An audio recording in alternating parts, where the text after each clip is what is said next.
Hi, I'm Rob Groves from Relish Caterers. I love cooking with fresh, seasonal British produce. Today I'm going to show you a fantastically delicious dish that you can do at home. I'm going to show you how to do salt roasted beetroots in the oven, wrapped in paper and foil. French call it en papillote, but just wrapped in paper and foil is fine. When they're in season, you've got your regular beetroot. You can also find candy beetroot that look like this. They've got rings of pink and white going through them. And we've also got some golden beetroot as well. When they're in season, they're fantastic in this country. To salt roast them, I've cut the normal ones down because they're massive. We're just going to prick them with a fork. Take some decent British rapeseed oil and give them a good old splash of that. Good pinch of Maldon sea salt. Good twist of milled black pepper. And then we'll get some garlic here as well. We'll just crush that. Bung it in. And a few sprigs of rosemary.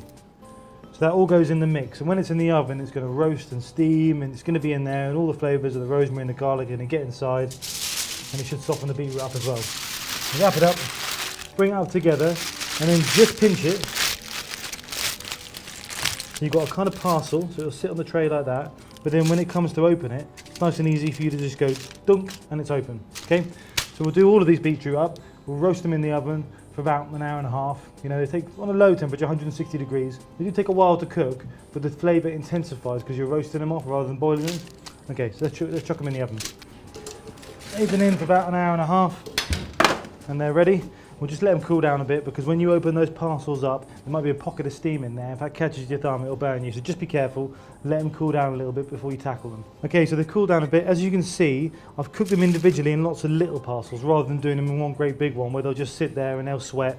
Doing them individually like this just gives them a better chance to cook evenly, and you can control the cooking temperature of all the beetroot. So let's take a few out, put them on a deck, open them up, and they're all roasted off. Look at that, the garlic's all roasted off. And we just rub them to get the skins off. This is a golden beetroot, hence its colour. The smell is amazing. You can really smell them. It smells delicious. So we're going to chop these up into nice pieces. Lovely and soft. Bung them in the bowl.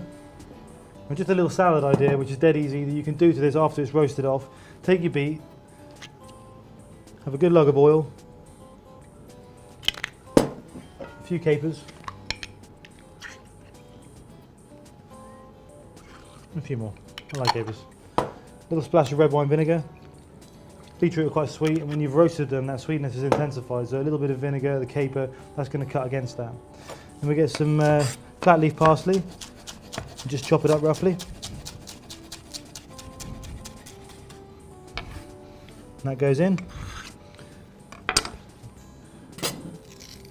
A pinch of seasoning, twist of pepper, lovely. Mix those beets together and then stick them on your plate. So that's how you cook salt roasted beetroot, and then make it into a lovely little salad.